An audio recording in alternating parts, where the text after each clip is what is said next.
अस्सलाम वालेकुम व्यूज, आज की इस वीडियो में हम आपको ये बात बताने वाले हैं कि अमीर तबलीगी जमात जनाब हाजी अब्दुल वहाब साहब इंतकाल कर गए हैं। इंतहाई अफसोसनाक खबर आपके साथ शेयर कर रहे हैं जिसमें हाजी अब्दुल वहाब साहब इंतकाल कर गए हैं। तबलीगी जमात के अमीर हाजी अब्दुल वहाब तलील अलालत के बाद इंतकाल कर गए हैं। तबलीगी मरकज रायवंड के अलामिया के मुताबिक मौलाना अब्दुल वहाब निजी अस्पताल में काफी अरसे से ज़ेरे इलाज थे। मौलाना अब्दुल वहाब की नमाज जनाजा पहल बाद अज़ नमाज जोहर अदा करने का प्लान बनाया गया था, जिसे बाद में तब्दील कर लिया गया है। हाजी अब्दुल वहाब साहब एक हफ्ता पहले डेंगू बुखार में भी मुब्तला हुए लाहौर के निजी अस्पताल में ज़ेरे इलाज थे।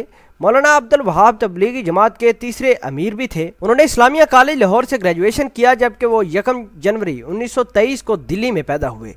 सियासी समाजी शख्सियात ने उनके इंतकाल पर गहरे रंजो अफसोस का इजहार भी किया है। व्यूअर्स, आपको बताते चलें कि हाजी अब्दुल वहाब साहब का जनाजा पहल जोहर की नमाज के बाद डिसाइड किया गया था, लेकिन चूंकि लोगों ने बरूने मुल्क से भी उनके जनाजे में शिरकत करना थी, इस वजह से उनके घर वालों ने अभी रायवंड इंतजामिया के साथ मिल बैठकर इस बात का फैसला किया है कि नमाज जनाजा हाजी साहब का बाद अज़ नमाज मगरब अदा किया जाएगा, क्योंकि बहुत सारे लोग बैरून मुल्क हैं और उन्होंने हाजी अब्दुल वहाब साहब की नमाज जनाजा में शिरकत करनी है, जिसकी बदौलत नमाज जनाजा का टाइम तब्दील करके मगरब के बाद रख दिया गया है। व्यूअर्स, नमाज जनाजा का एहतमाम रायवंड का मरकजी इज्तिमा खाना यानी जहां आलमी तबलीगी सेंटर है उसके अंदर अदा की जाएगी। हाजी अब्दुल वहाब साहब का नमाज जनाजा मगरब की नमाज के फौरन बाद अदा कर दिया जाएगा। व्यूअर्स, अल्लाह पाक हाजी अब्दुल वहाब साहब की अगली मंजिलें आसान फरमाए और लवाहिकीन और वर्सा को सब्र जमील अता फरमाए।